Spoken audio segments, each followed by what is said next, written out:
Hundreds of frontline workers now have their first dose of the potentially life-saving Pfizer vaccine. Good evening. I'm Samantha Jones. And I'm Corey Stark. More than 1,000 frontline workers at BJC hospitals rolled up their sleeves today. And that includes a doctor News 4 told you about before. She's been living in an RV in her driveway. Russell Kinsall saw her get the shot today. He's live from the Central West End tonight.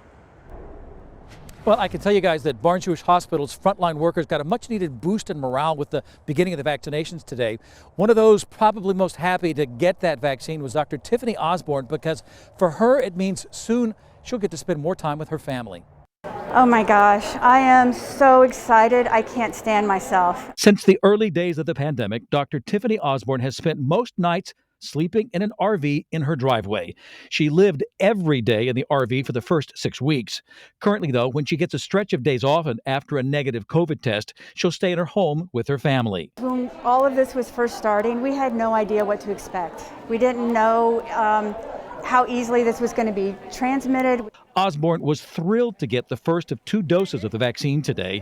It'll help protect frontline workers like her and represents a light at the end of the tunnel. This is such a morale booster for the frontline workers. BJC Healthcare plans to vaccinate nearly 1,200 employees a day at 9 area hospitals. The logistics to this was extremely difficult. Executive Director of Preparedness Mike Lauer says they've been preparing for 2 months for a large-scale vaccination program. He had to factor in social distancing and proper handling and timing of a vaccine that's kept super cold and needs 3 hours to thaw. We have sufficient supply in right now.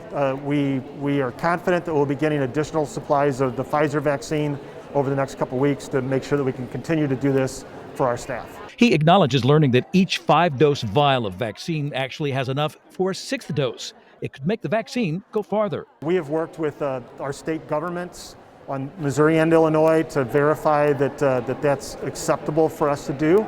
And as we receive those approvals, we will utilize every dose that we can out of that vial. So it was those frontline workers who treat the COVID patients and come in contact with COVID patients that were at the front of the line today. But at the very front of that line were those who were over 50 years old. Live in Forest Park near Barnes-Jewish Hospital, Russell Kinsall, News 4.